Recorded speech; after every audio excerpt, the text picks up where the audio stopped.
Welcome back. October marks Domestic Violence Awareness Month, and for more than 2 decades, the YWCAs across the country have dedicated 1 week to what's known as the Week Without Violence. Here in our region, the YWCA has been a cornerstone of support for over 130 years, providing critical resources for survivors escaping abuse.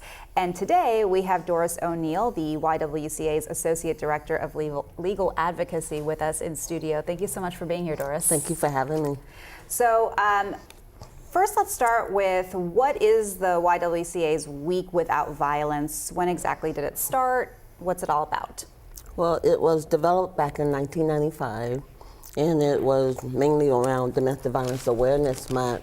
So that 1 week is when we really show off of what is happening around gender-based violence. Okay, and can you talk to me about gender-based violence? What is the difference between that and domestic violence? How do they differ?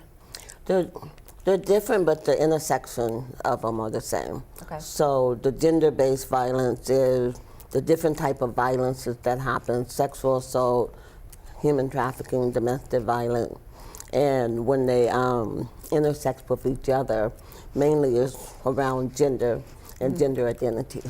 Okay, so if my understanding serves me well, then the gender-based violence is a bigger umbrella. Mm-hmm. Okay. Yes. Your website says that Black and African American women experience domestic violence at a rate 2.5 times more than Caucasian women. Can you talk about the disparity and why that might be?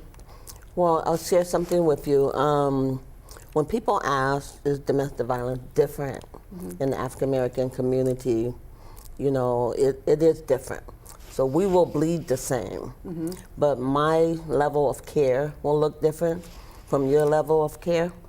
My level of the response that I get from law enforcement will look different. The response that I get from healthcare will look different than that of a white woman. It will look different in the ways of my housing. It will look different in the way of employment. And so women of color and Black women are most likely not to call the police. Okay.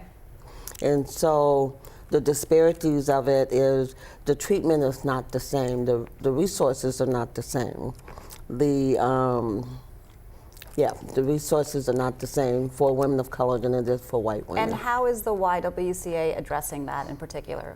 Well, the YWCA has a lot of programs, but we have a program called Survivors First, and it is a partnership with the King County Prosecutor's Office, and looking at a lot of the time, African American women are arrested at a higher rate than white women also. So it's a partnership with the prosecutor's office for them to take a deeper dive and a deeper look at the victimization of the survivor, and they either dismiss or decline the cases.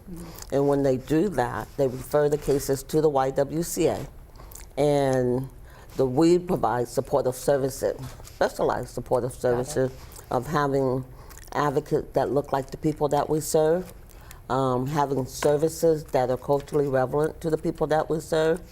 And so that's one of the many ways that we are addressing some of the disparities.